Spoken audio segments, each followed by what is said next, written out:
On this episode of DC on Screen, we're talking about Aquaman and the Lost Kingdom. Right after these words from our mystery sponsors. That conveyed the enthusiasm, I think.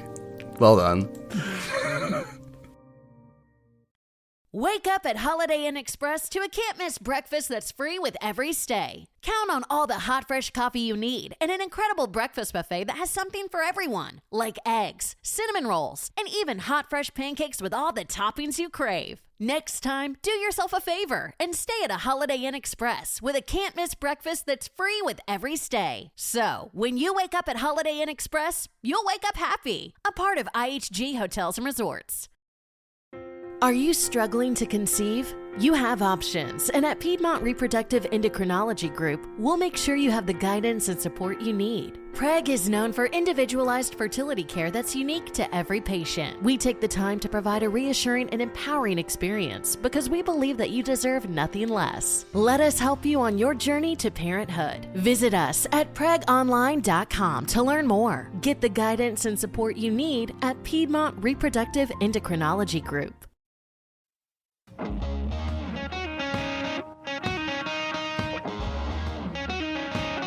Welcome into DC on Screen, the podcast bringing you news and reviews of the DC Comics multiverse on film and television since 2015.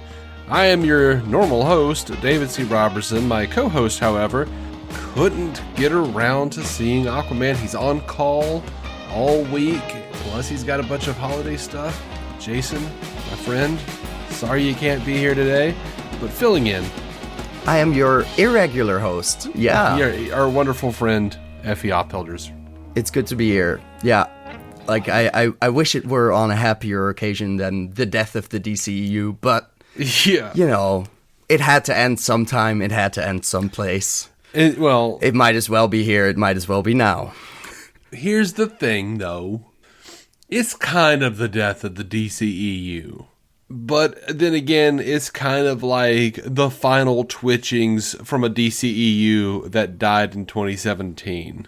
Oh, absolutely. Yeah. Yeah. Let's not pretend it was, you know, had a high quality of life and was truly in the prime of its existence anymore. It was slowly dying in a deathbed and not like getting hit by a car in the street. And it didn't happen overnight. No. Yeah, it's like freaking this is like the version of the DCEU that we referred to, many of the fans referred to as the Hamadaverse. Yeah. Snyder done been gone, and this is a beast that Jeff Johns and John Berg and Walter Hamada and Toby Emmerich truly birthed into existence. So we've just been watching this thing that Snyder created, sort of, I don't know, have whatever the film universe version of like Huntington's Korea is. Like, they're just like twitching and they've got like the broken muscles and they're just like, yeah, they look like pretzels and it looks painful as shit. Yeah, it's a contortionist's worst nightmare, and in some ways, like, that could only be made to look epic and gruesome by someone like Snyder and probably not someone else. Ironically, I do think James Wan could do it, but James Wan could make a very interesting horror thing out of it. This is just not his best work, I don't think. Look, so, you know, look, there have been good things in the Hamada DCEU, I think. Birds of Prey was one absolutely. of those. That's a highlight. I did enjoy the Suicide Squad. I know you didn't so much, but not as much. But it's better than this shit. Some other, yeah. I wasn't gonna get to that part yet, but yes, it's better than most other Hamadaverse stuff because, you know, there was a creative that was just let loose, and I feel like Birds of Prey had that same sort of, like, there was some meddling, we know, in hindsight, but there was at least a vision of sorts where it's like, no, let's make it zany and it works with the character. There is the chronology, everything. It's fun. Yeah. And it works, and it's still darkly humorous in a way. Mm-hmm. This, well, really the only thing I've seen, I think, on it because I try not to like read reviews or listen to anyone else before doing something like this. I got the comicbook.com newsletter in my email inbox, Sure. and I was like, it had some alliteration with silly and swan song and probably another word, but the silliness is the thing where it's just, this is for a movie that pretty much opens with some people think that makes me a joke. It really puts in a lot of effort into making him a joke. And I feel like a big flaw of this movie is just no longer being about Aquaman, but mostly just being Jason Momoa. Yeah. I feel like there's a lot of bleeding him into his character. Where it's like, oh, let me ride a motorcycle for a second. You know what? I need a fridge full of Guinness. It feels more like him than it does any sort of character I should recognize. Which could, it's not always a bad idea to have some of the actor influence their character, but I don't know. It just feels inconsistent. It just feels random at some points. Yeah. One of my issues that I've always had with this version of Aquaman, is that, to me, if you look at the comics and you look at what we're looking at on screen, yeah, Patrick Wilson's Orm is Aquaman from the comics. Absolutely, I get that. Yeah, he is like the guy who is walking into a bar as written by Mark Waid in Justice League or JLA Year One, mumbling with a strange accent and beating the shit out of some sailors who are trying to hurt him, make fun of him. Yeah. He's a dude who's a little distant from the land. There's something off about the I belong nowhere, and we have such a jovial contrast in that where Aquaman in the first movie walks into that same bar and takes selfies and drinks a bunch of shit with the sailors that are fans of him. Yep. And I get that this version has throughout been more land than sea in a way, but really outside of the Snyder snippets we got, there is just a very, very different Aquaman walking around. Yeah. And even like I don't necessarily have a problem with him not being stark blonde. Right. Though that works if you're going to head into a more distant, regal sort of this Aquaman could also flip on the surface world at any moment type of thing, which has also happened in the comics. So there's a lot of roads you could go down, but man, it's just, it wasn't satisfying to watch. Well, I don't want to like shit all over this movie because it has I would like to acknowledge that a lot of hard work went into this movie. And, Absolutely. A lot of people worked for a long time to make this I'm sure it watchable. burned out a lot of VFX artists as well. Like that's how it goes. Yeah. So I'm on record. I'm not a big Aquaman fan. I'm not a big fan of the first movie is what I mean. Yeah. When we started getting word about BVS back in the day, I got really excited because there were some talks about like Aquaman, like the stuff with Superman and we Zod. heard they were setting up some things. Yeah, like maybe Aquaman was gonna like make Atlantis known, and the world engines kind of mucked up the engine. The oceans and all this stuff. And I had could have been layered in there. Like there could have been connections. Yeah, and I had this imagery of like that Justice League animated series version of Aquaman, which is very, very comic booky, being like, nope, now we're just bringing our armies to the surface, and we're gonna go to the UN, and if they don't say what we like, we're gonna take this from you now too, because you can't do this. You can't just destroy our world. If you're proving that you're incapable of taking care of this shit, we'll take care of it for you. Yeah. That makes some sense. So even since the first Aquaman movie, I got the sense that, no, really, Orm is traditional Aquaman. I do like that interpretation. There is a fun in there. Yeah, and it's almost like nope, traditional Aquaman, traditional white Aquaman is the guy who's going to take over your world. We need ethnic Aquaman to like stop him and be like, no, let's everybody should live together and etc. Yeah, because we can't have a minority be angry in that way. That would be threatening. Well, he's both Atlantean and human. He represents all. That's what he's. Of course, yeah, he is. He's not stuck in a middle space in limbo where he belongs to neither. Momoa's Aquaman. He just belongs everywhere. Right. Blah, blah, blah. Momoa's Aquaman is here to save between worlds. Yeah. both Jew and Gentile.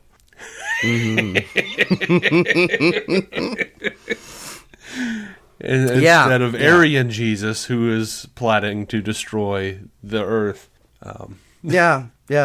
No, I mean I get it. Yeah. I do enjoy that in this movie. Orm had time to bleach his hair once he got a haircut. Like just throw some bleach in there as well. That was lovely. That was just a nice touch. I need a new suit, and also I need some peroxide because this ain't cutting it. Yeah. I like to imagine that it's like a chlorine chamber that they just step into. Fair. Yeah, just a quicker way. But who cut his hair though? Like, did Jason Momoa's Aquaman actually just, grab something sharp and cut his hair properly? I think like that's a skill I hadn't seen yet, but I appreciate it. I think we're overlooking the obvious. It had to be Topo.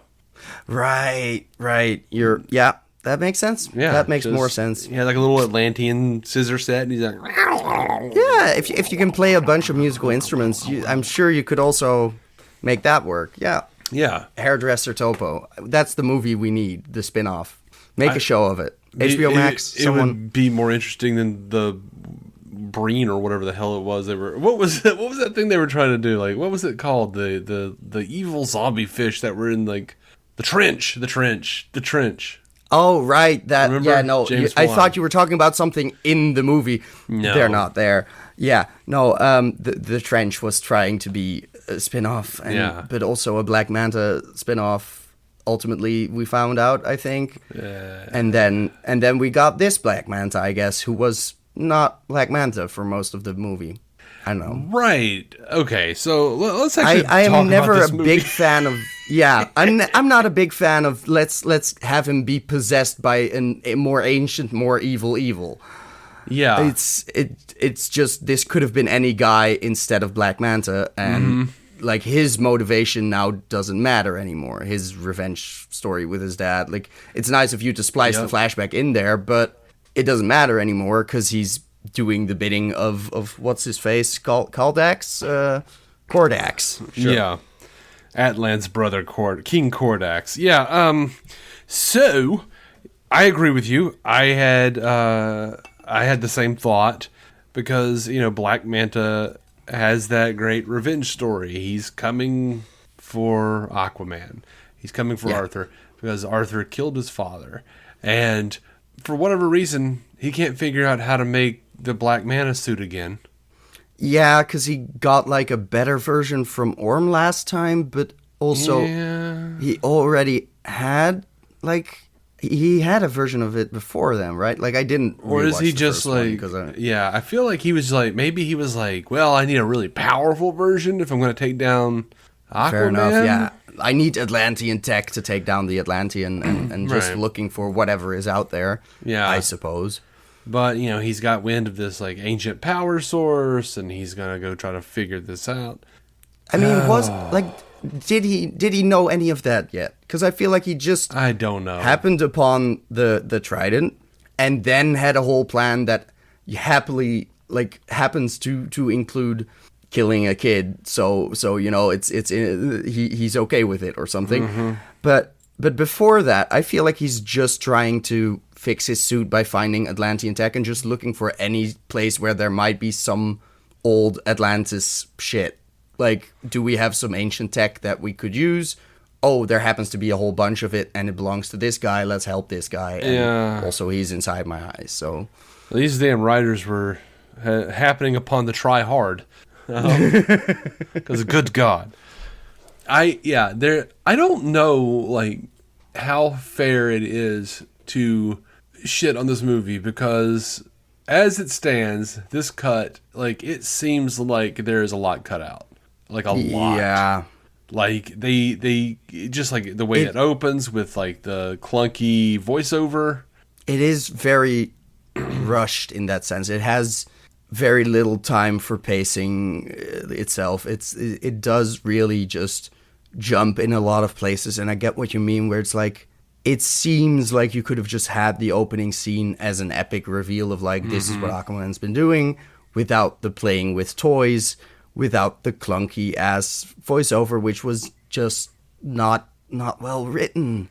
No. It just felt like Jason Momoa showed up in the ADR studio and was like, let me explain the core of this movie, I guess. And that's just poor. It was just, there wasn't a lot in there. They just glossed over like him marrying Mera, them having a kid, Volko dying of a plague. Like they just skipped past a ton of shit. Like, did we didn't see Volko die, right? Because I was just like, this is a thing now. Sure, okay, sure. No, whatever.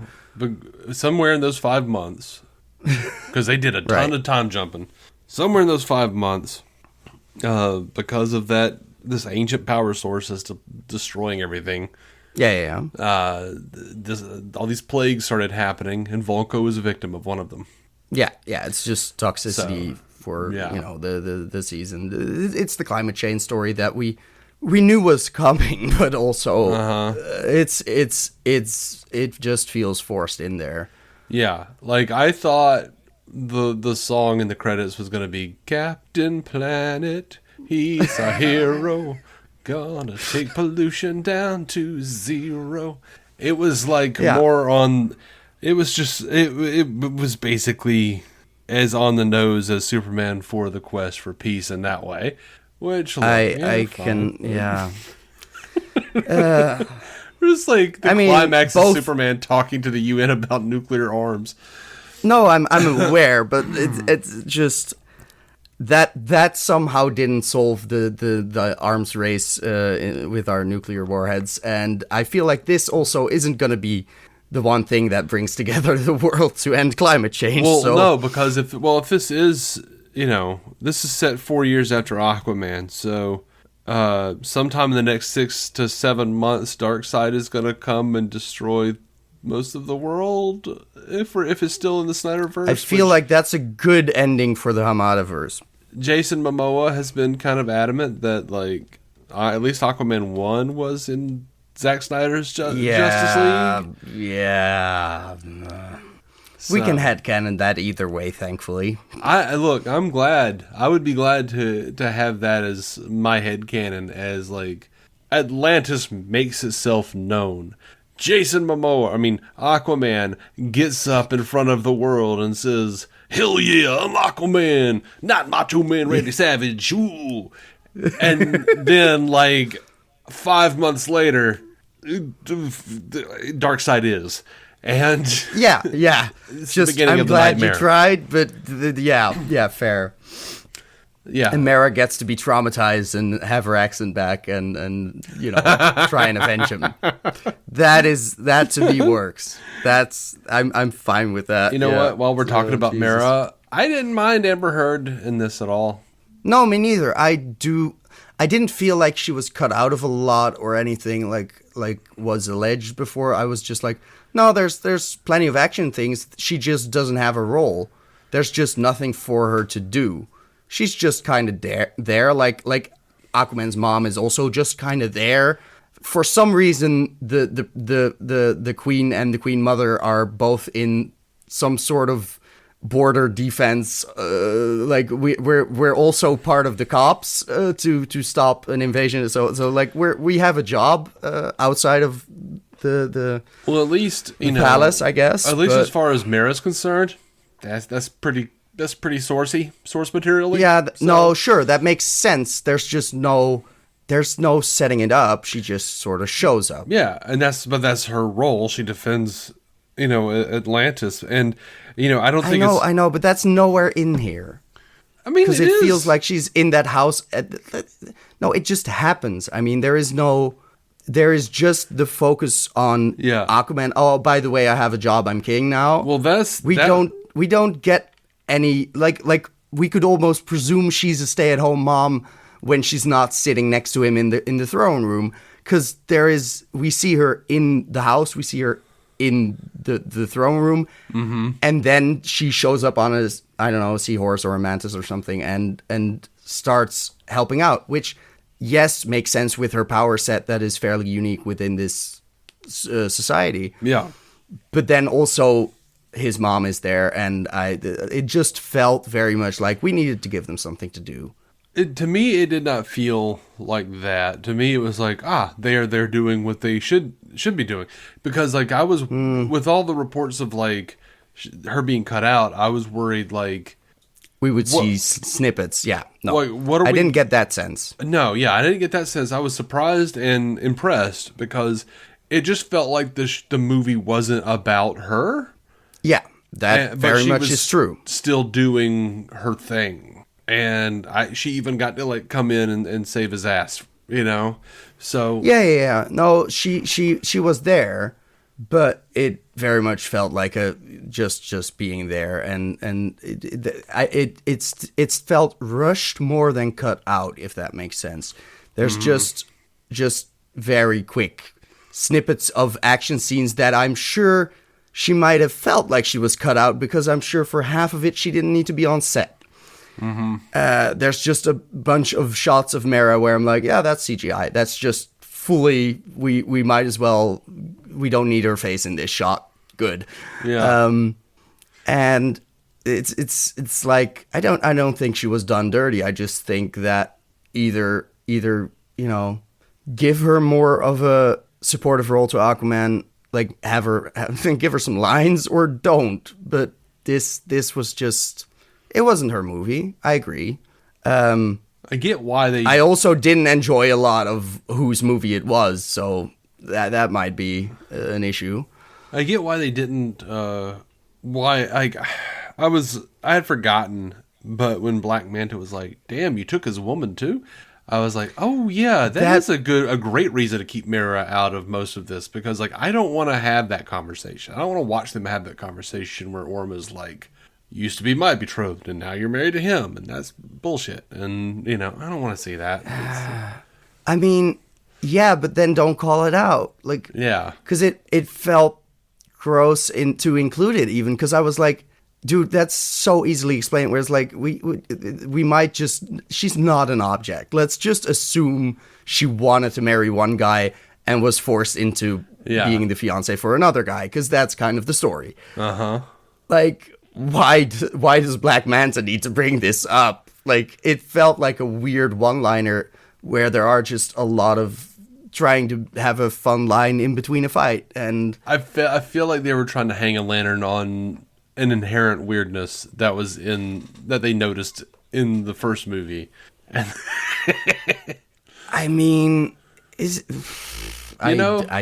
I must have forgotten a lot about the first movie. But it didn't feel that weird to me. But that might also be my preconceived notions of, well, Arthur marries Mera. That's kind of the thing. It happens eventually. Yeah. Yeah. That's like our fan thing. But on the other hand, it's like, I mean, dude did just like waltz in, take over his brother's kingdom, and then like took his woman. Like, that's what happened. Like, without the context. Yeah, but also the context is... The context they went on the adventure. Yeah, going on their MacGuffin adventure and falling in love. Exactly, yeah. But Black Manta doesn't have that either. He's just like...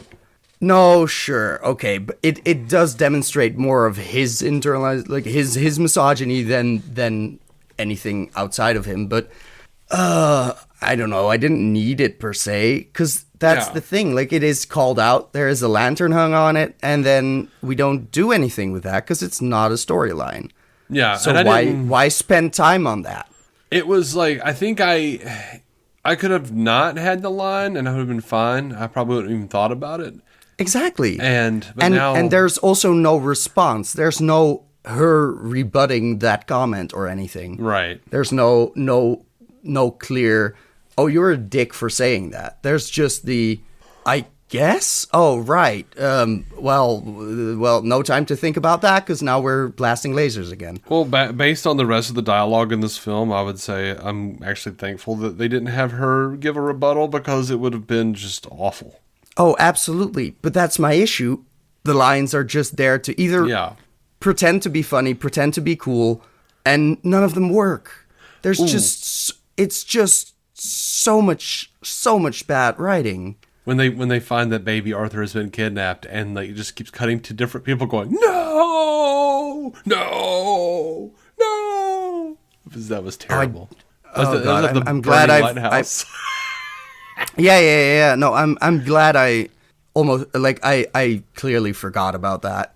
I also... That's a weird edit too. It was a weird edit. Yeah. Speaking of edits, I remember now. It was like Mera and then Aquaman like yelling in pain and frustration and whatever. Yeah. But those last frames of Aquaman got slowed down and then you had a cut. Yep. There were a lot of places where there was slow-mo in big scare quotes that was just not at a good frame rate. It was just literally choppy.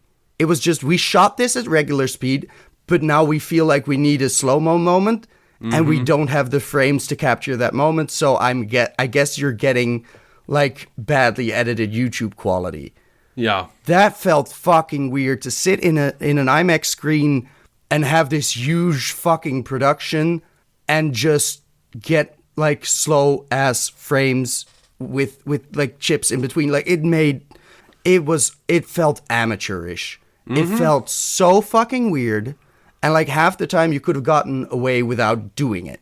Like if you wanted to do it, fucking plan out your shots and shoot it in a higher frame rate so you can slow it down. What they did, I have no clue. I don't know how you sit there at being James Wan especially, and your editor has done this and you're like, yeah, looks fine. I don't get it. I just don't. It's like James Wan being like, I'm tired of this bullshit. I'm tired of going back and forth. Just please reshooting. Please let me go back to Blumhouse. Like I want to get out of here. That's what that feels like. Yeah. And I mean, I'm sure they wanted a specific runtime. Probably. And what was the runtime anyway? Because it felt like 2 hours. It felt so long. It felt so long. It felt too long. There was just on the one hand, I'm very glad that Cordax woke up and was pretty much immediately killed. Because I was very afraid we were going to swap villains again and like have another drawn out scene with that and now his entire army wakes up, but it kind of already did. So like I was worried because I didn't want to sit through more of it. And that's a bad sign because I was getting tired towards the end of the second act where it's just like, oh God, we have so much to go because they're still not doing the thing. 2 hours and 4 minutes, by the way. That's the runtime. It shouldn't feel as long as it did. Like, you can make 2 hours feel very long, and you can make it feel very fucking short. And this wasn't the latter. To me, this felt longer than the Snyder Cut. Yeah, no, I get that. And the Snyder Cut was over 4 hours, or about 4. The Snyder Cut is just terribly long, but I'm enthralled. I'm in there. I care about it. I will probably take a break if I'm watching it at home, sure, which is currently the only way I'll ever be able to watch it. But I will take a pee break, but I will likely continue the movie. It's like sometimes I'll take 2 days and just half and half them. Yeah. But this I would take probably 2 breaks and really have to force myself to sit through the ending again. Like it's not that the ending was particularly worse than the middle, or the beginning. It's just not great. It just gets tiresome. Like there are cool things in the movie, like the special effects get kind of cool Absolutely. sometimes. When it's not just like a CGI fest, like and I don't know how much CGI this was, but there are things in this movie that's very specifically look stop motion. Like the tentacled little ships that they fly around in down. And when they're walking around, they look like stop motion. It looks like James and the Giant Damn Peach over here. When they're on I wasn't too bothered, but it wasn't great either. It was just, this is what the designs do, I guess. Yeah, no, I'm not complaining about that. I'm saying I enjoyed that. Oh, good. Okay.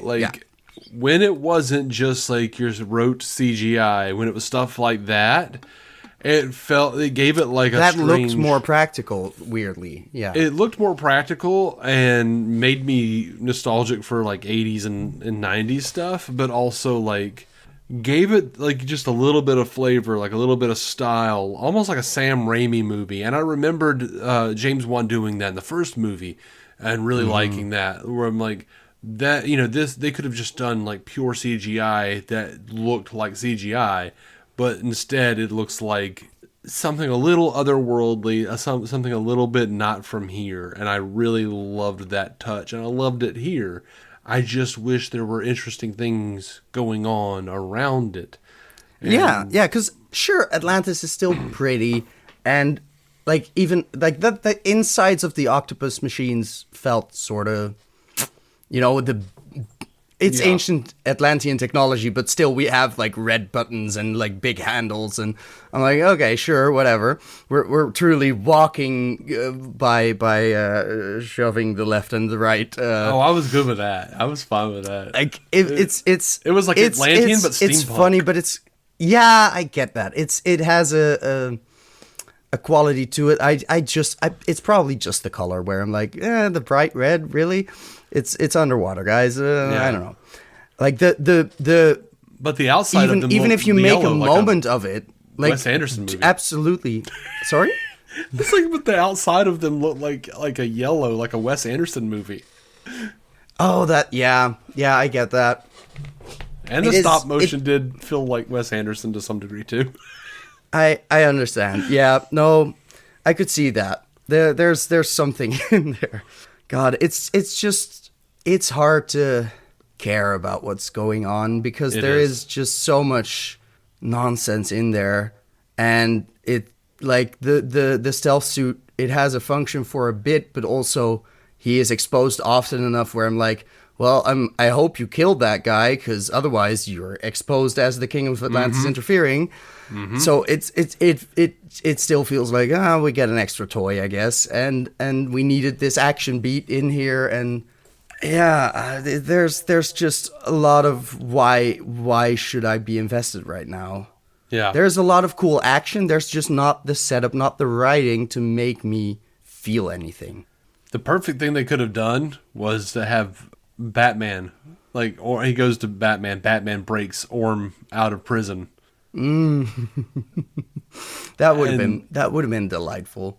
Make it, but at this point that would be George Clooney. So no, not necessarily. We don't know.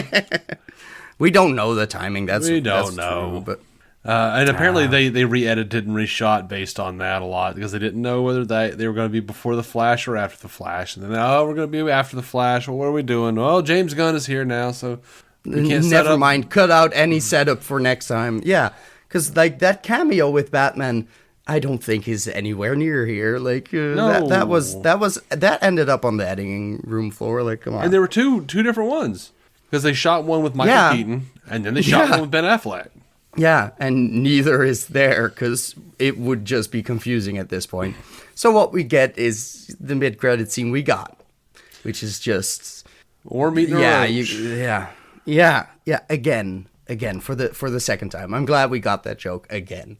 Yeah. I mean I would have sat through that part of the credits anyway, but I Googled, is there another one at the end of the credits? No, goodbye. And I walked out of the thing during the scroll. Because I had nothing to process. I was already standing. I was down at the bottom. I was like, okay, come on. Eat the roach so I can leave. Yeah, I just need to see this so I know it's real. Because I got spoiled on the fact that he eats a roach and that's the stinger. And I'm like, this is, yeah, that's fine. This is, symbolically, this makes a lot of sense. This is what the fans have been doing for years, eating bugs and shit. Eating roaches, yeah. We've been eating roaches while Warner Brothers this is good land food. Yeah, this is delicious. Shrimp of the land, you know? It's delicious. It's a delicacy. We have nothing better to offer. Trust us. We would never publish it. Which I did, by the way, I did like that was where he went with it, as far as being like, oh, no, it's the shrimp of the land, because shrimp are the cockroach of the sea. That's what we say all the time. Like it looks like they're literally cousins. It's a similar beast in a way, and we just have something against eating insects. And I wouldn't eat live ones. Like, that's my issue mostly. I don't think that joke is going to play, because there are cultures who eat cockroaches. Absolutely, that joke's going to play across the board. But no. But it's. I would prepare insects before ever trying them. Like, maybe roast them, fry them, do whatever the fuck you need to do. Oh, I thought you meant like sit down and read a Bible verse, you know, like let them make peace with their God. I would prepare the roach before I ate them. Is that what religious like ritual slaughter is? Because I never got the idea that the cows were being read some psalms and verses and hymns and They just sound like cow screams. Oh, right. Yeah, to human ears, I get it. Loud now. machinery. Oh God, it's a tragic fucking state. These are the songs of your angels. Moo. Oh Lord. Yeah. Yeah, that I don't know. In a way, like, does Aquaman eat fish? Like, does he do that? Like, technically he must, right? Well, he is married. I don't know what else. I'm gonna ignore that one. I assume she's part of fish, right? As much as he is. Is she part fish? You know, like, I don't think they're part fish. I'm pretty sure they don't. Don't they? They don't even have gills, right? No, she's got to have gills, right? I don't fucking know. I thought they did. Atlanteans, do they have gills? I thought they did. Maybe in some versions. I don't know. Yeah. But, like, he doesn't, and he's half and half, and he still can breathe underwater, so I feel like that's not a thing. I don't know. Maybe he does. I don't know either. They're under his beard, you know? But like, in terms of the underwater vegetarianism, I feel like him going on and on about burgers, Jesus, Jason. It's just, why is this in here? I get that they have to bond, but like, limit that to the conversations about, wait, you didn't want to be king? Like, that's something at least. Yeah. It's not executed very well, but it's something to do with the story. I did like that part. Yeah. I did.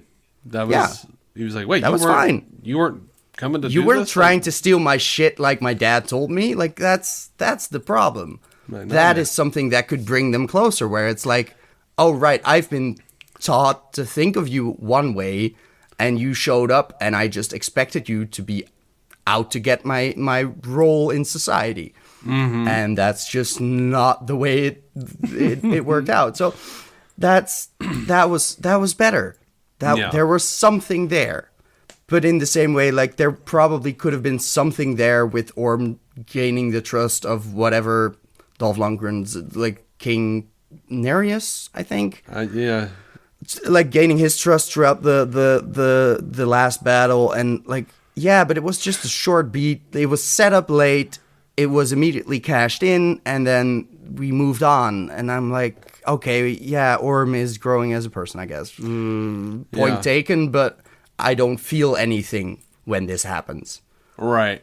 I don't believe it for half a second when he smiles and pops out as if he's gonna let him die. Yeah. Like, it's just, like, because we have had no other indications of him being an evil asshole this movie, which is weird given that he's fucking Ocean Master. Yep. Like, okay, so that was one of those points where I was like, yeah, he's totally not going to let King Euro walk and die. Because that's what he sounds like, is a Euro Christopher Walken. he's like, you know, no, can't trust you. Like, what are you doing? I am very glad I didn't notice that as much, but that might be my European ass just not listening all too closely to like, it has to be basically Rebel Moon levels of, well, everyone has an accent for me to notice everyone has an accent. Yeah, because he's not quite doing Dolph Lundgren's accent either. It's just like, sometimes he sounds a little Christopher Walken with an accent, and then sometimes he sounds like he's trying to imitate a deaf person. And I'm like, what are you doing, man? Ow. Yeah. This is a terrible voice that it's just so bad.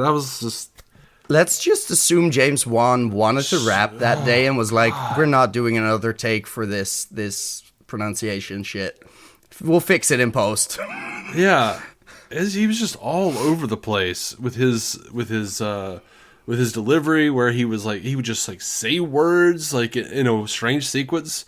You're like, well, okay, well, that doesn't sound like a sentence would have ended there. And then he'll like, here you go, another like really big word, bam, right in your face. And you're like, oh, that was the next word in that sequence. Okay, why does it sound like you're drunk? It was Dolph Lundgren is not a great actor. I'm sorry. I like a lot of your stuff, man. I'm a fan of the 80s. I had fun. You're not great. What are we doing here? Why is he here? But I was disappointed that we didn't get more the Fisherman King. I wanted to see more Jaimin Hansu. I get that. There was so much action. It was like we never had a chance to breathe. Like, once it started, it never stopped. It felt like. Yeah, it doesn't breathe. It is very much a next thing. Let's move on, so you don't have time to think about what we're even doing. Because, like, yeah, it's cool to have a bunch of big animals in the jungle, but also it's the whole jungle hideout is just there to get destroyed once we get there. And it's just like, where did you get all this stuff? I guess ancient Atlantis. I guess this magic fuel also makes things grow really big while also worsening climate change, even though, all of the plants are just mutating into giant plants, presumably needing more carbohydrates. No, more fucking carbon dioxide to turn into oxygen. So, like, but also something is weird. They're like, skyscraper rats being eaten by... Yeah. Big ass fucking what's the name? Oh my god. What were they, grasshoppers? Grasshoppers, thank you. Look, I watched Doom Patrol. You're not gonna throw me off with shit like this. It was that's fair. A bit out of left field, and I went, all right. Yeah, that was it. But it feels like, I have this interesting idea, which is sort of horror vibey for me. But we're not going to lean all the way entirely in because, well, that would be too scary because we're still making an Aquaman movie. So it's very much the PG-13 version of James Wan's ideas, just like the opening in the ice cap thing where it's like, yeah, I can see you've made horror before. I also, it's kind of bland in that sense. Yeah. Like it does some weird stuff with the big animals, but it's also inconsequential in the long run or something. Yeah. That's it. So you make a good point. It's just there, and there's also on the island there's some more Atlantean ancient artifacts, I guess, which I'm not sure about why, but let's not think about that because we don't have time anyway. We just need a statue to fall over. It's cool. I don't know. There's just a whole bunch of nothing to care about.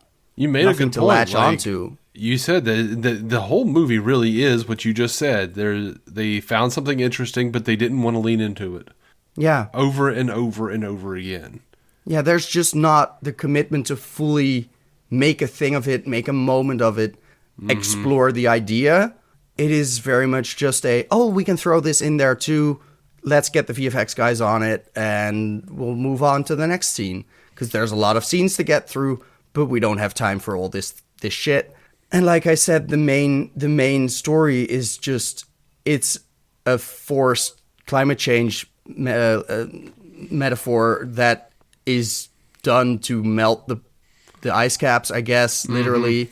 and free some ancient evil that has nothing to do with Black Manta's regular shtick. Yeah. Because we just needed some more ancient Atlantean lore. And I get that, but you're also not exploring that lore much beyond, oh, by the way, you get a flashback. There's so much exposition. Well, there's so much just like, oh, now we're explaining this, now we're explaining that, and you need that. Instead of cutting the voiceovers. But once you, which I was okay with the voiceovers when they were doing the history lesson of the Seventh Kingdom. I agree. Yeah. But once you get to a place where, like, you're like, the movie is called Aquaman and the Lost Kingdom. When you are introducing me to this Lost Kingdom, all you're really doing is like, hey, check it out. There was a Lost Kingdom. You're like, cool. What happened to it? Well, dark magic turned them all undead. Cool. So there's nothing interesting about any one of those sons of bitches in that dark kingdom. I have no interest in watching them be saved because they're all just like zombie monsters.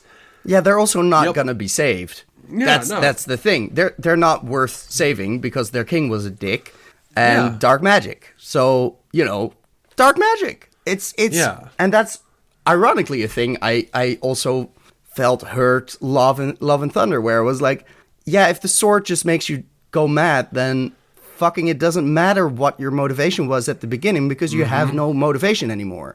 Yeah. Just damn it. And the same goes for the Trident, where I'm like, yeah, if it's gonna make him go mad, he's not the asshole we came to know. He's just an asshole. Yeah, by the time we get to like Arthur and David's final confrontation, it is not David Kane anymore. It is just what's his face?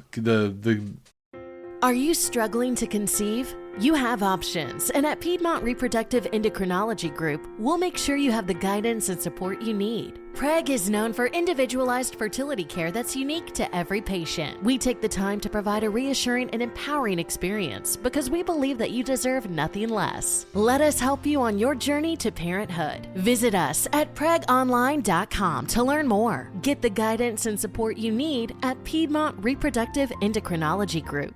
Can you have zero interest in something and still really want it? Your wallet would say yes. And with Simply Zero from South Carolina Federal Credit Union, you can transfer credit card balances and get 0% intro APR for 12 months. That's right, no interest all year. So you pay less and keep more. To learn more, visit scfederal.org/simplyzero. That's scfederal.org/simplyzero. Variable APR ranges from 11.74% to 17.99% thereafter. Limited time offer. Restrictions apply. Also, where did he get the funding for the entire expedition in the beginning, by the way? Is he is he rich? Like, he's a pirate, I guess. Fair enough. They just glossed all over that. Like, where did all these people come from? Where did that lady screaming? Yeah. What was it? What was she screaming? German? What was she screaming the whole time? I have no clue. If it was German, I couldn't make it out. Like, I honestly, I was also like, well, we're not giving subtitles, I guess, so fuck you. It wasn't German I could recognize. It might have been an attempt at, because I'd never know that. They literally did a slightly more serious take on Frau Verbissina from Austin Powers. She's just running around. What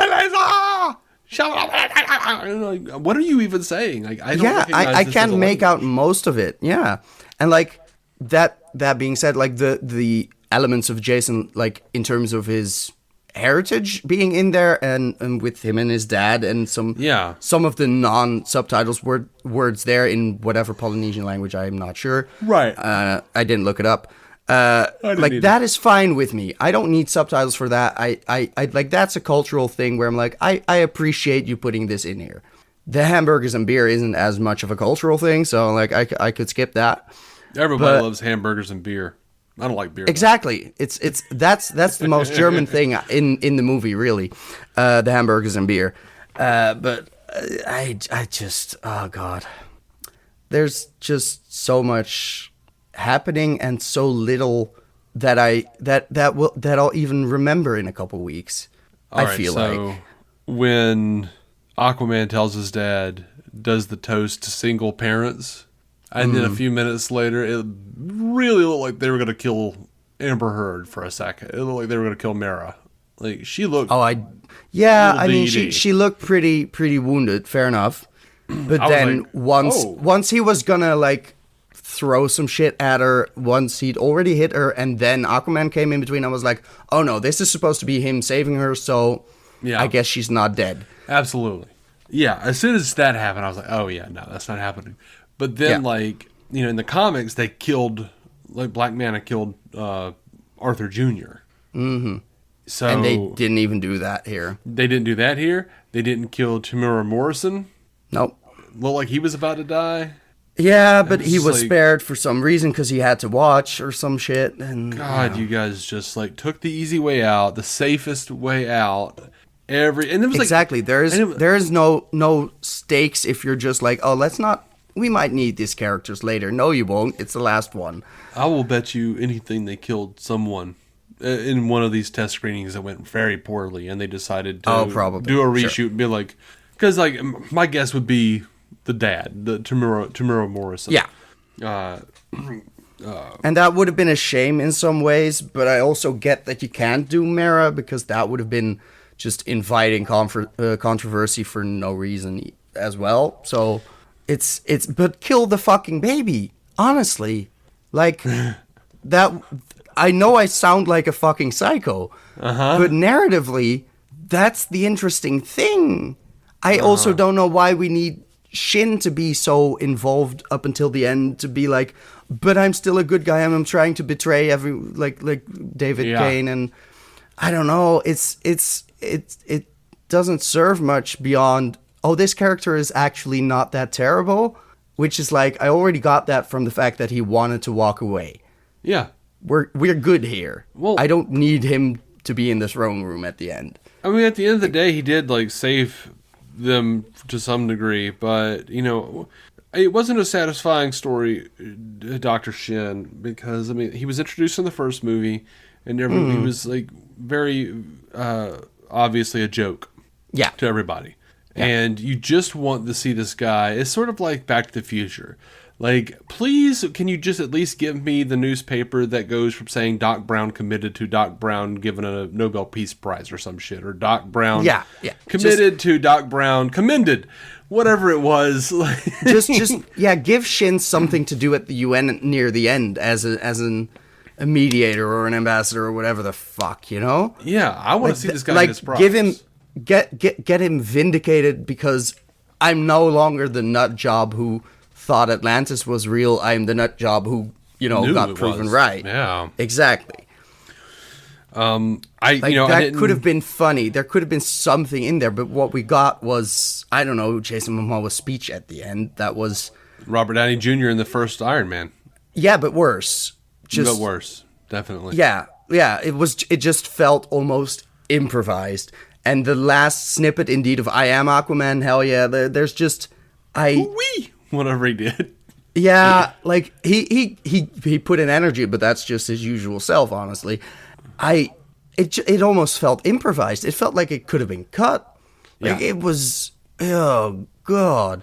Like it was, and it was such a weird reference to do, especially when there was weight to the end of Iron Man. Mm-hmm. It mattered, and God, ugh. Yeah, and I also felt like he doubled up somewhere where it was like, I'm the rightful ruler, and also I'm the king of Atlantis, and it's like, we're treading water here. Yeah. Treading, sorry. Yeah, pronunciation. No.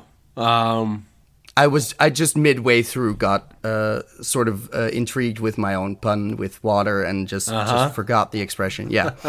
It's okay. I don't. No, it happens. I didn't know if you were making. Honestly, I thought you were making a pun that I didn't understand. I was like, you were like, threading water. That's not a mistake. That's like a thing, right? That with sounds clever. That sounds clever. That sounds like it's so clever I don't get it. You know? No, I just mispronounced it. That's me. Don't worry. I'm Dutch. It's fine. Yeah. Man. So also he did double up there.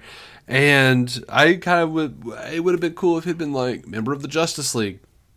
Yeah. By the way, I've also saved your ass already, and there have been rumors of me for a long time. But also, there's an entire civilization, so that there could have been something to tie that in, and there wasn't. Yeah, I mean, they could have gone a lot of ways. Look, man, they could have done, a lot of things a lot better. Sure, yeah, fair. I've heard some people say, like, hey, this movie should have been 3 hours long. No, it absolutely should not have. No. A different movie could have been. A different movie could have been, not this thing. This thing was, slow going. Like, I know we said there was no time to breathe, but that doesn't mean everything in this movie needs more time to breathe. Right. And it means you need to cut some shit. And I'm, literally watching this thing. Out. I'm sitting there watching this thing, remembering James Wan interviews, and being like, why did he say we were all gonna love Topo so much? Because he's an octopus. I don't know. He has no character, right? Yeah. Yeah, he's just like, just like going around doing stuff like that. And he pissed in Aquaman's face once, just like his kid. I guess that's a joke now. Like, I guess so. By the way, if your lead actress is best known for leaving a turd in a bed, maybe don't have her use her superpowers to push her son's piss stream into your husband's face. It's a weird joke. It's just a weird joke. First thing I know you would. Yeah. No, I might sit there just like going like, okay, so Amber Heard forcing her son to give her husband a golden shower. Cool. Yeah, by a kid who is definitely, not involved in that kinky shit. So, feels weird. Yeah. It was just, he just missed the piss. It was an innocent joke. I understand. I'm not, trying to make it something bad. I'm just saying. No, it's just not a great joke to begin with. It's toddler humor at best. It is. So, you could have cut it even regardless of what Amber Heard has done in her life. And let's reiterate that I am vehemently in the camp of she's the victim here, and she might have done some weird shit in retaliation, but I am not mad that Johnny Depp got fired and she just got a shitty role. Cause you heard that not James Gunn. You heard that Zack Snyder was like, "Oh yeah, I'd work with her again in a second." Yeah, she's probably recently. Nice. Yeah. Yeah. So I mean, I have no reason to be all that upset with her, especially after what fucking hate campaign shit happened on the internet, thanks to Depp and a bunch of lawyers and people engineering a bunch of fucking outrage. I'm sorry, we're terrible at noticing when we're being manipulated as a mass audience, and it was one of the worst things that's happened in the TikTok era of social media. I don't think it's that we're terrible at it. It's just that human beings are awful. Yeah. And when everybody else is doing a thing, you're like, it must good, be okay I have permission for me to join in. Yeah. I have permission to be hateful. The other thing, though, is that, like, I legitimately couldn't stand either Depp or her by the end of the trial because it was everywhere and it was all I could see. And I understand that. I didn't want to see that. I can't blame her for getting sued by her abusive ex. I'm just like, she didn't want this either. Yeah. Definitely not the way it played out. So, I mean, I don't know her personally. She might be a bitch. She might be just the most wonderful person ever. I don't know her. Well, evidently she wasn't tired of it because then she come out and was like, Jason Momoa dressed as Johnny Depp to hurt me. I'm like, hey, he's always dressed like Johnny Depp. I'm not sure. I remember that. Yeah, that was a weird thing. I don't know where that conflict or not came from on the Aquaman set and team, and like, yeah. I don't know what happened. I don't know what she originally, if she did have more to do in the story. That's right. She didn't come out with that though. That was. Oh, it was in her. Yeah, no, I remember now. Exactly. That's something that fucking Depp fans. Yeah. Like paid money to sue and like get that information and release it to the public, which is a fucked up thing to do. That is, like, yeah. She didn't come out with it. That's a very important point, because it is.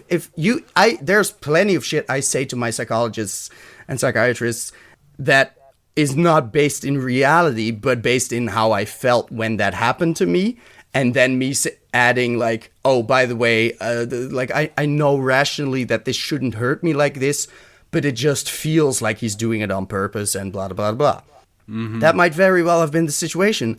She might never have talked to Jason Momoa about it. Lord fucking knows. And also, it's not my business. I shouldn't fucking care. Like, if she sought publicity, but at every turn she has tried to avoid it and been harassed into it, so...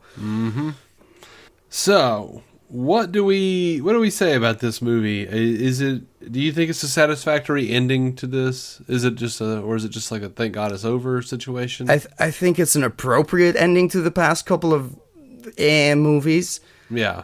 It's like if we had ended on The Flash, on that end credit scene, mid credit scene, whatever, like, was it even a mid credit scene or was it just the end of the movie? It was the end of the movie. Yeah, right.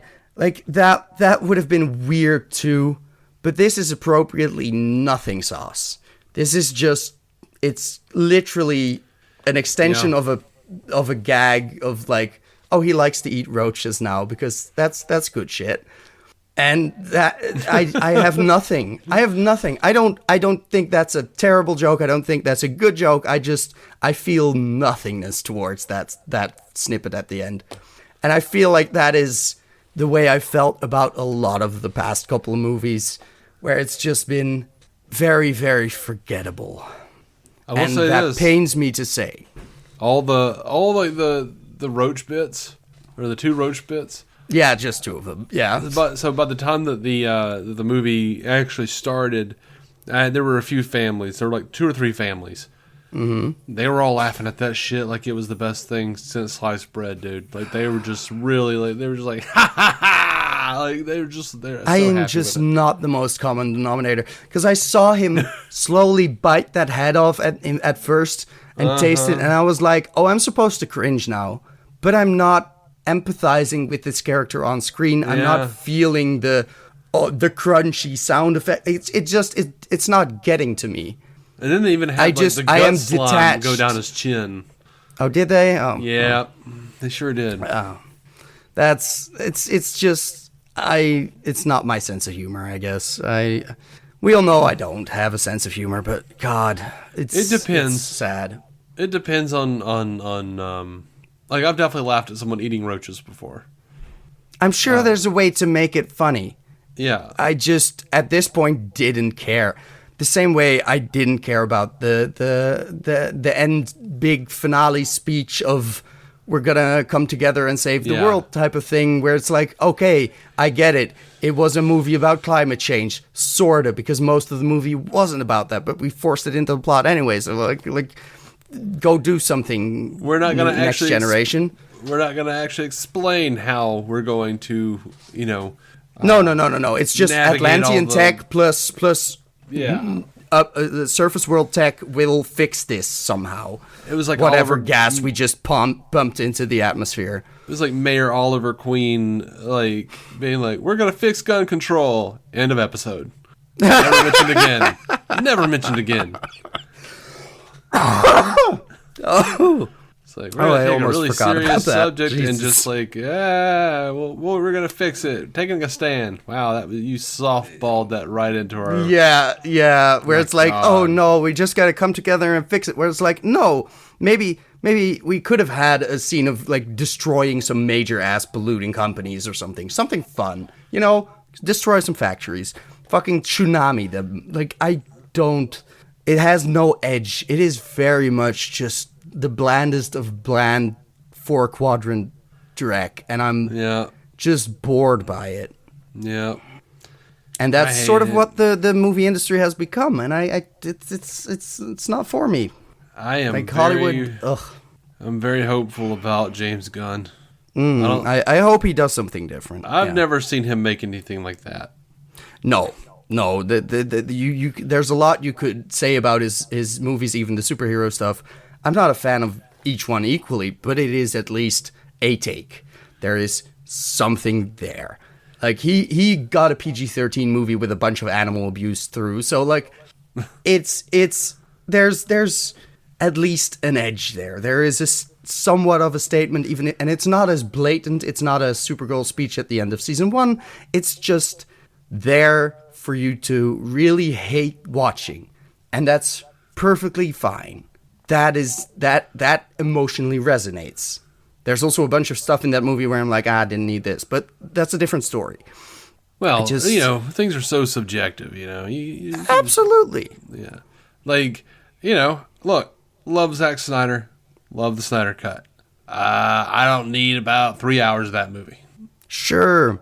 There's like, the man does the opposite in terms of giving things room to breathe. Snyder is not a, like, filmmaker that rushes anything. No. I started watching Rebel Moon yesterday, and I didn't finish the first part yet, but I think I'm like an hour and a half in, and we've just sort of assembled all of the team. I think all of the team. Good God. I don't actually know, because there might be more characters in the next spot where it's like, oh, we also got to recruit them. I don't know. Snyder gives the shit room to breathe. Absolutely, he does. Ate it a looks nice pretty big as dinner. hell, but yeah. Dinner, jerk off, take a shit, take a quick shower.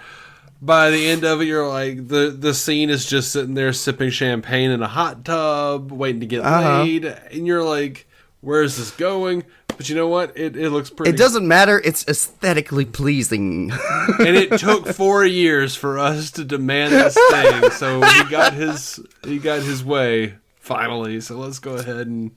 Oh man, like, in terms of the Snyder Cut, cut. I do enjoy that shit. Like, there's maybe a couple of things I'd speed up a bit, but honestly, I get why it's all in there, and I get that it would have been less if it had been cut tighter, like, for a theatrical release, but I don't give a shit. I'm fine watching it all the way through. I don't know. There's just more for me to cling on to. Even the tiny, like, like, we all know the scene with the woman at the ATM. Like, that's not necessary for the overall plot, but it's emotionally resonant, and it tells us something about Cyborg, and I care about that scene more than I should. Which in itself is impressive because, as I mentioned, this movie has very little of that type of shit. Yeah. It's all, I guess, related to the plot. It's a narrative by technicality, but it's not, it doesn't draw me in anywhere. It's just, look at the flashy visuals. Yeah. It is a blockbuster in the most derogatory sense, and I just got bored. I just didn't sit through it loving every second of it. It felt like there was a lot of, like, repetitive imagery. Like, Dr. Shin creeps in and watches that David was do twice. a thing. Yeah. David Kane looks back at him, and he scurries away, and the door's shut. And we got that a couple times, and we got a couple. Yeah, but it's also, like, not. It doesn't like matter. There's not a rule of threes. There's not a setup, like, payoff thing. It's just it happens twice. Yeah. Why? Just for him to look worried that he's still further changing into evil guy, I guess. Yeah, but there were also like other, like, little mini. It felt like there were, like, mini versions of that where it was like, you're gonna do the thing, and he's like sitting around going like, will I? And he's like, oh, and won't you? And oh, yes. Like, there was, like, these little, like, mini moments of, like, basically sort of the darkest timeline version of Jesus testing Peter's faith or something. Like you will deny me 3 times before the dickwad crows. Yeah. He'll crow, hell yeah! Oh God, yeah. So it just feels like, it just felt very repetitive. It felt very slow, and the action just was so boring at times. Because we've said it doesn't take a breath, so it's not technically slow. It just keeps moving. No, right. But nothing happens on a like an emotional level. It feels like nothing is happening, even though there's continuously something to distract you. It's just a thing to also easily get distracted from, because midway through you're like, I was watching this thing on YouTube. I could have been doing that, I guess. Oh, by the way, I need to remember to get this and this in the fucking grocery store. Like, it's just not as good as it could have been. And I wasn't a big fan of the first Aquaman either. I thought that was pretty bland as it was, but it was more than this. Yeah. This is just I don't know. I just feel like I'm getting more angry at it the longer I have to keep talking about it, because I'm not sure what there is to say. I'll say it's this. just, yeah. This was like, it felt like double the things in Aquaman, the first Aquaman, that I didn't like, Yeah. with none of the charm. Yeah. That's basically the problem. It's just every attempt at humor is more annoying than funny, and every bit of like heart is missing, and it's yeah. Yep. It's just, I don't know. It's and I probably shouldn't blame Jason Momoa solely for that, but it feels like a lot of that is just Jason him Momoa, being yeah. him on set instead of playing any sort of character, which bothers me. Where I'm like, what am I even watching? Why are we watching this montage of him, drawing circles on a mud field with his motorcycle? Probably because he fucking felt like it after having a couple of Guinnesses on set. I just don't know what to make of that. That's how I made of it. Yeah. The best thing I saw while at this trip to the movies was the Furiosa trailer. Oh, I didn't get that one. Dang it. I need to look that up. It I'm looked curious. good. Yeah. Oh, I'm looked sure dope. it did. Oh, fuck. I need to get my ass in there. Yeah. I just got the Dune trailer for Chapter 2, which was we got that. cool. And maybe something else. Don't remember, I guess. Yeah. Wasn't Dune a lot just of looked it. boring. Dune looked boring to me. I'm sorry. Oh, God. I mean, I've heard the book is boring as shit, too, but, like, I really like Villeneuve. It's just, I really like Dune 1. But absolutely, go watch Arrival first. Like, if you haven't seen Dune, like, just wait for the second one to come out as well. Like, Yeah. you might as well. I tried really hard to get amped up to see Dune, and that first trailer looked really cool, but then, like, the more I saw of it, the more I was like, this looks really boring. It's not a fast-paced movie necessarily, but it, like, the Zimmer score alone, such atmosphere, such it was one of those movies that did suck me in and, like, had me fully zoned out, still walking out of the theater being like, where the fuck am I? Because it sure as shit isn't this reality. And I really enjoy that feeling of being, dragged out to a different world instead of being fully conscious, like, oh, how did they make this? Because I'm like, and this is that kind of movie, Aquaman 2, where I am thinking more about production and, like, writing decisions than I am engrossed in a story.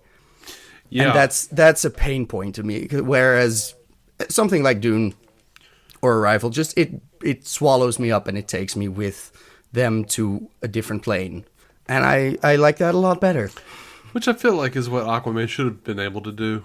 Yeah, but we didn't even get that much Atlantis or anything. We got a couple of... the Lost Kingdom, for Christ's sakes. We didn't get that either, yeah, no.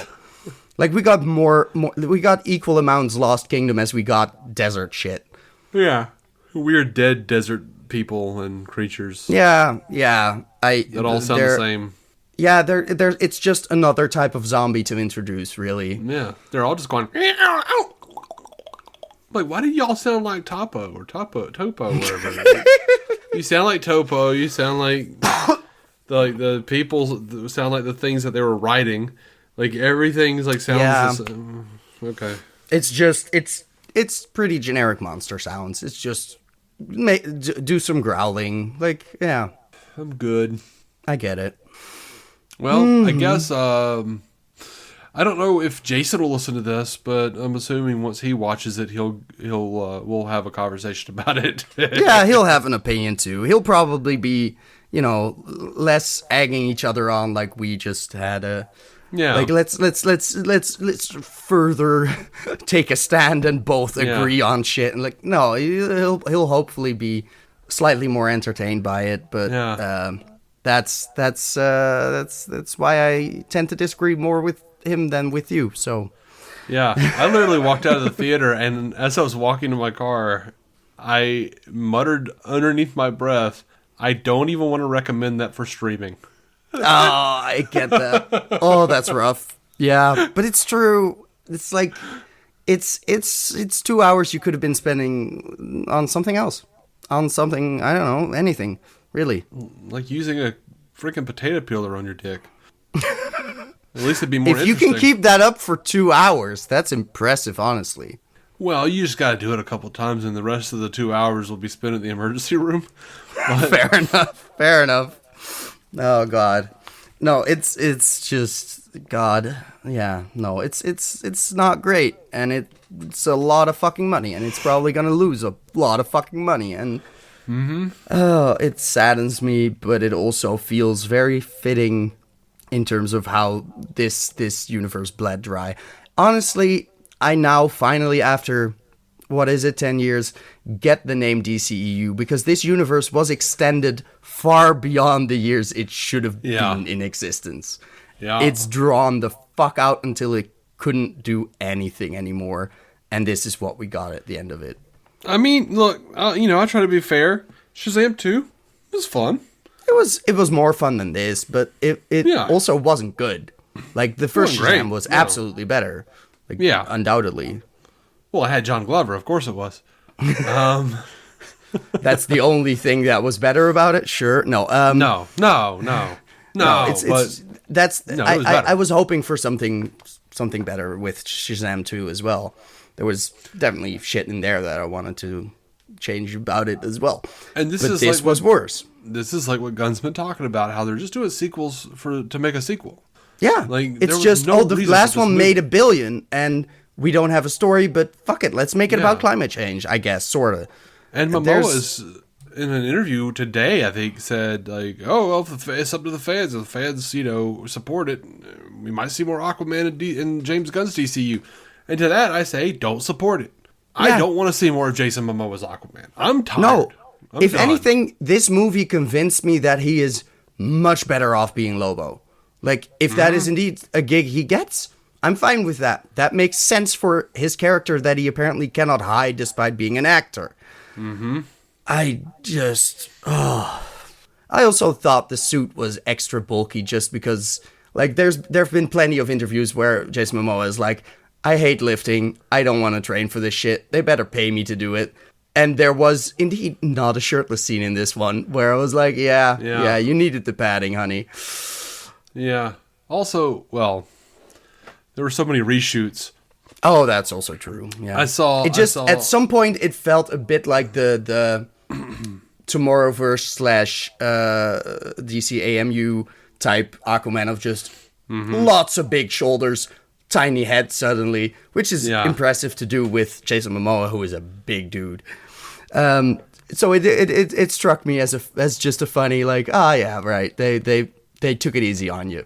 Yeah, I mean, but that's one of the things about a movie that has such extensive reshoots, though, is like I noticed Jason Momoa, Patrick Wilson, and Amber Heard, between cuts, their bodies would fluctuate greatly.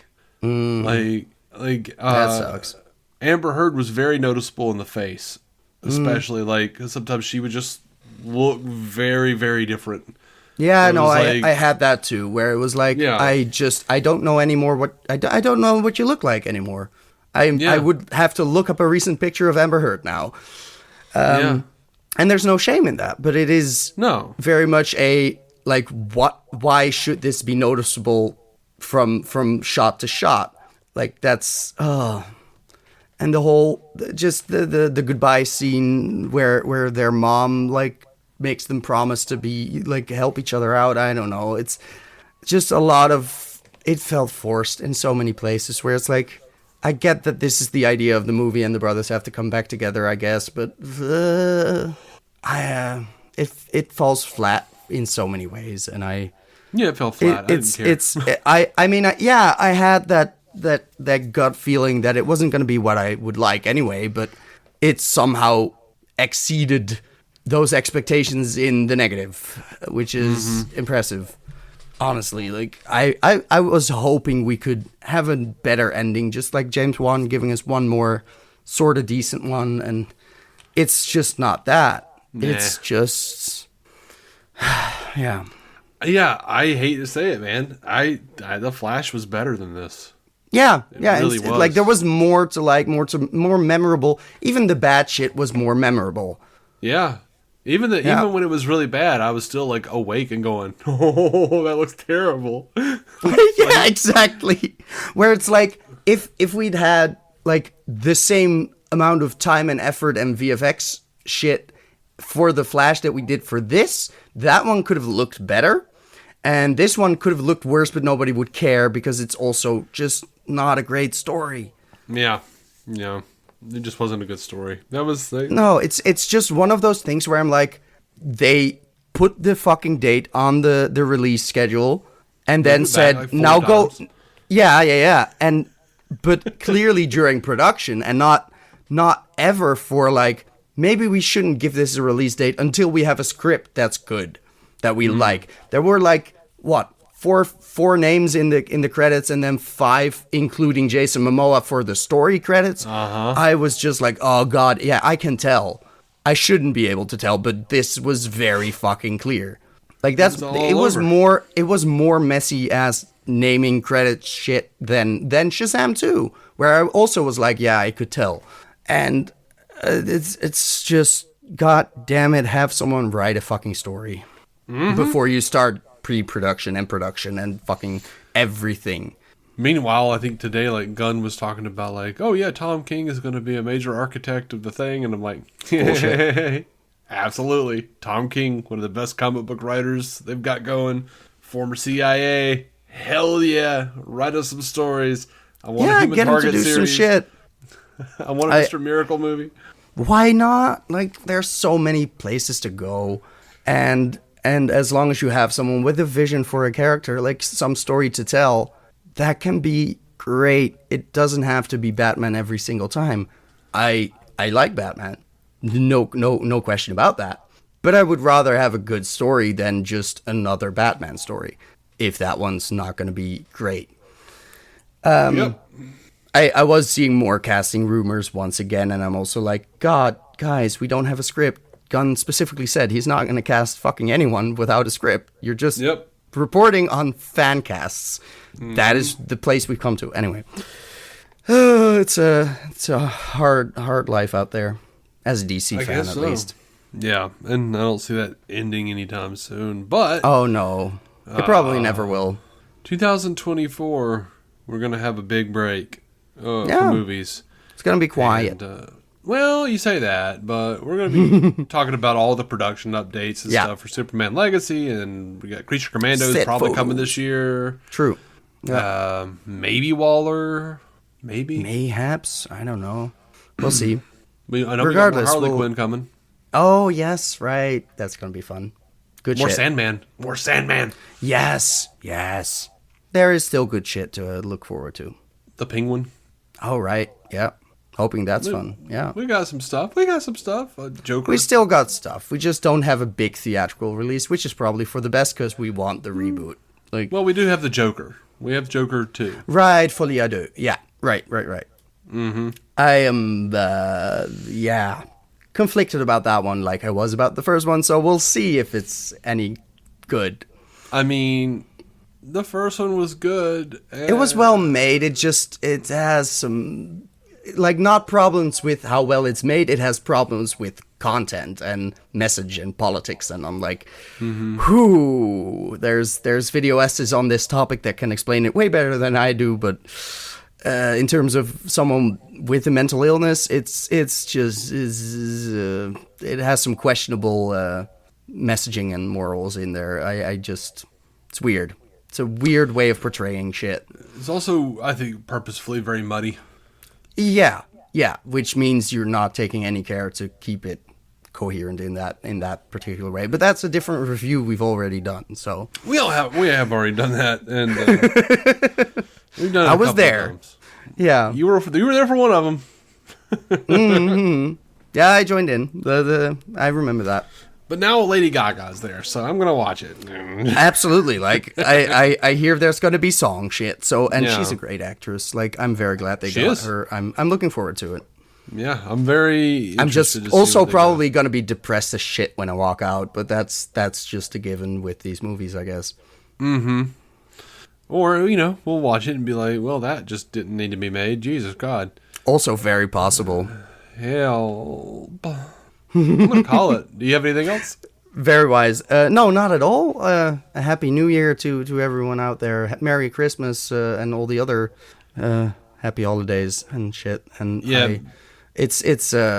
We're gonna have us all a wonderful winter time, and it's I'll probably see you in 2024. Like, Yeah. I mean, I'll see you on Star Trek Universe, but I think we may have recorded all we're going to record on Star Trek Universe for this year.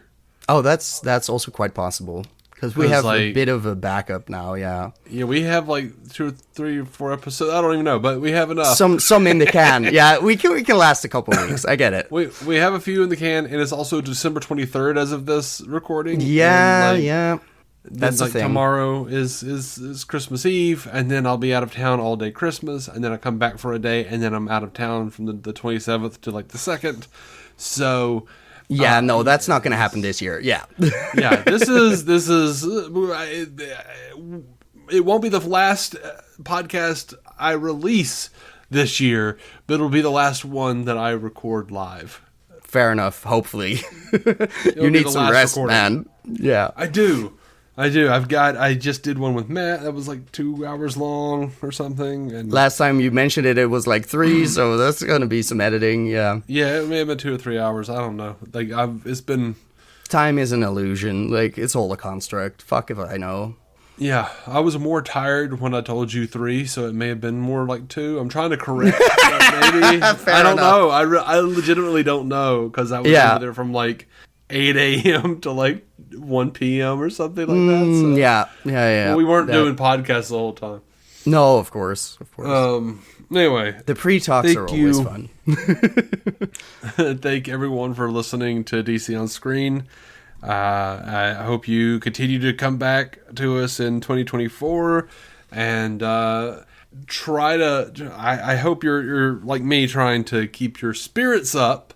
That the Hamada-verse is dead.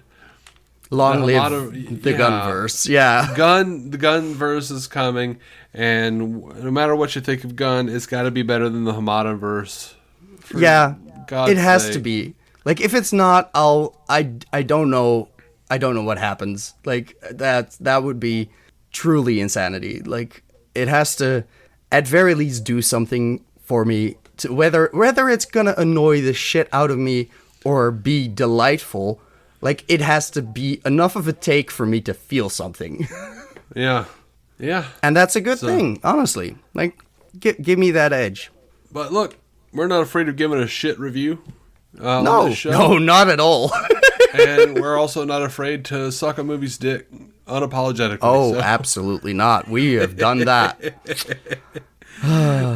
Good times. Yeah. Dude, honestly, as overly long as Zack's Justice League is, I do love the shit out of every second of that movie. Exactly. There's just so much fucking shit. Like, I think BVS is a better movie. Yeah, me too. But that doesn't mean that Justice League doesn't have just a ton of fucking content and characters and shit I love to see.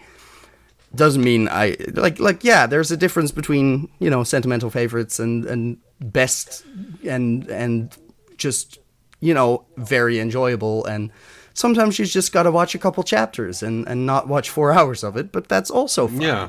It's what it's for. It's there. We got it. There for a long time, I was like, yeah. I think BVS is my favorite my favorite superhero movie, and then like, you never know what's going to happen. You never know when there's going to be a Into the Spider-Verse that makes you question everything. Yeah, I'm just trying desperately to stick to live action because Into the Spider-Verse and Across the Spider-Verse are fucking amazing, and I can't wait for the third installment. Like, give it to me now. Just pump it in my veins. Mm-hmm. It's so good. I'm so happy it's made, and the quality is insane. And they're probably also exploiting some artists for that, but it's a fucking terrible industry that we all love. Yep. Such All is right. life. So, yes, please join us on the journey. I'm sure Effie will be back soon. Probably. Jason's a busy person. Some people have a life, It's not their fault. Like, Yeah. Until after the new year, keep some DC on your screen. Bye. Hey, thanks for listening to DC on Screen. Our theme song is by Jason Goss and Michael Shackelford of Galactic Engineers. The incidental music is by Michael Shackelford and Kevin MacLeod.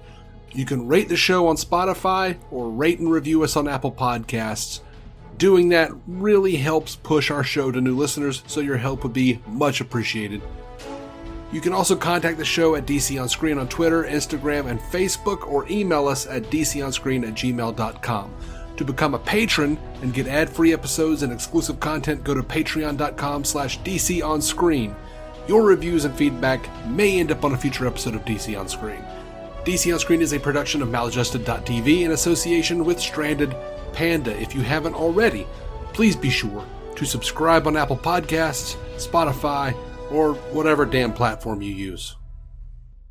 Are you maladjusted?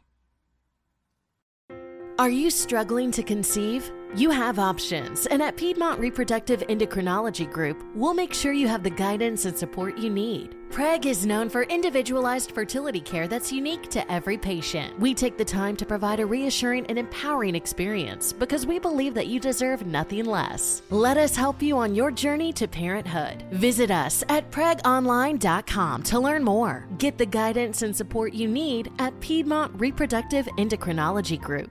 It is Ryan here, and I have a question for you. What do you do when you win?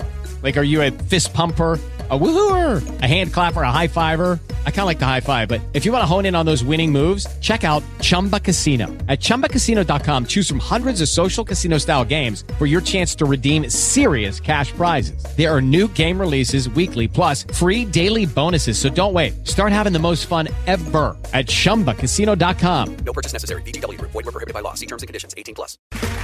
Okay, round two. Name something that's not boring. A laundry? Ooh, a book club. Computer solitaire, huh? Sorry, we were looking for Chumba Casino. That's right. ChumbaCasino.com has over 100 casino-style games. Join today and play for free for your chance to redeem some serious prizes. ChumbaCasino.com. No purchase necessary. Void where prohibited by law. 18+. Terms and conditions apply. See website for details. Hello, it is Ryan, and I was on a flight the other day playing one of my favorite social spin slot games on ChumbaCasino.com. I looked over at the person sitting next to me, and you know what they were doing? They were also playing Chumba Casino. Coincidence? I think not. Everybody's loving having fun with it. Chumba Casino is home to hundreds of casino-style games that you can play for free anytime, anywhere, even at 30,000 feet. So sign up now at ChumbaCasino.com to claim your free welcome bonus. That's ChumbaCasino.com and live the Chumba life. No purchase necessary. VGW. Void where prohibited by law. See terms and conditions. 18+. It is Ryan here, and I have a question for you. What do you do when you win? Like, are you a fist pumper, a woohooer, a hand clapper, a high fiver? I kind of like the high five, but if you want to hone in on those winning moves, check out Chumba Casino. At ChumbaCasino.com, choose from hundreds of social casino-style games for your chance to redeem serious cash prizes. There are new game releases weekly, plus free daily bonuses, so don't wait. Start having the most fun ever at ChumbaCasino.com. No purchase necessary. VGW. Void where prohibited by law. See terms and conditions. 18+.